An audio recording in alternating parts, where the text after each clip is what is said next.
YouTubers, they're starting to prep us for the fall of the dollar, for the collapse of the global economy.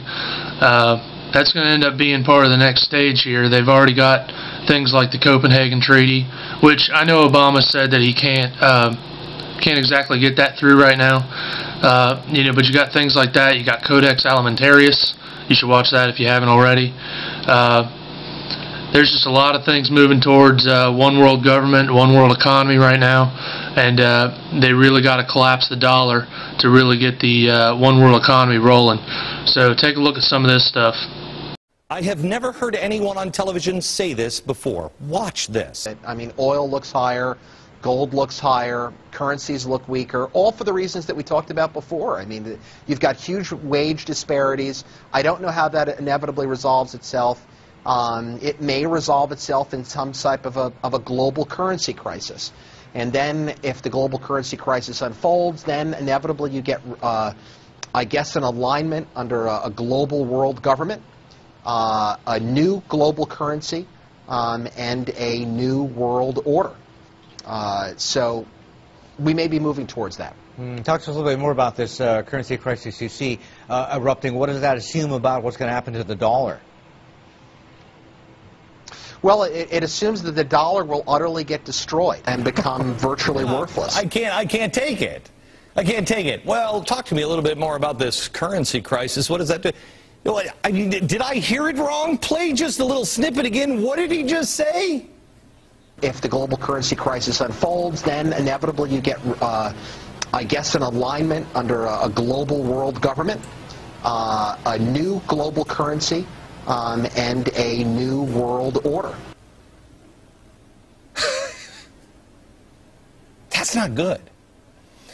The guest just said that the dollar would collapse and replaced with some sort of global currency. I mean, have you checked the front page of the Drudge Report today? China is saying, hey, America, you really might want to rethink that whole healthcare thing. It seems pretty expensive. That is our bank. That's like your bank calling up and saying, hey, by the way, I think you guys are spending too much money. That's a pretty big house. If this bank doesn't give us any more loan, or if we burn this bank, there's nobody left. A one world government, a new world order, and the host doesn't even flinch. Apparently that's not even shocking to anybody anymore. Or they're not listening. In some type of a global currency crisis. Yeah. A global world government.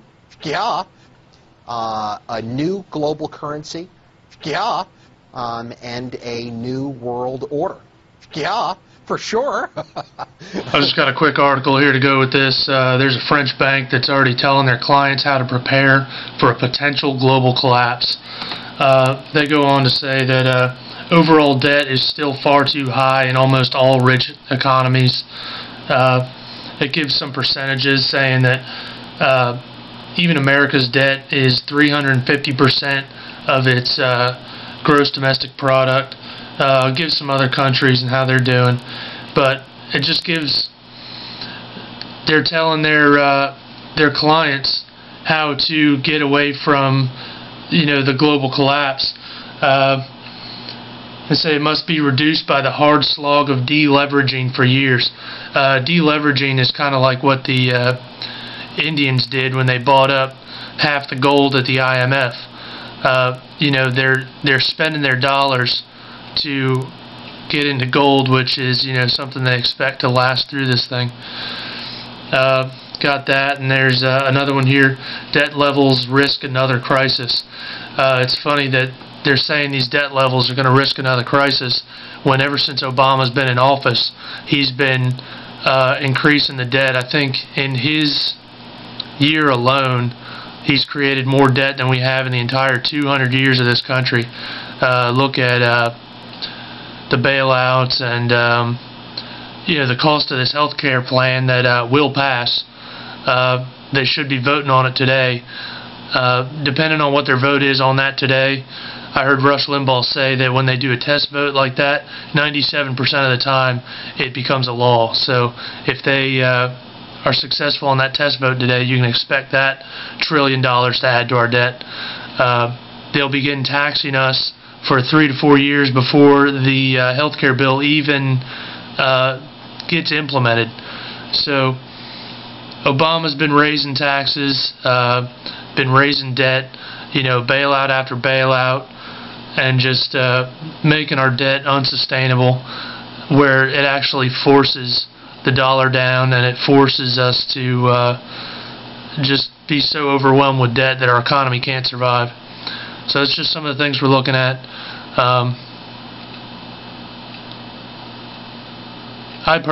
not buying gold or anything. I've got a bunch of food and water and my Bible. If you can't trust Jesus through this thing, then I'd hate to be in your shoes. So we'll see what comes, and it's getting so close. If you're not right, you better get right. Jesus is coming.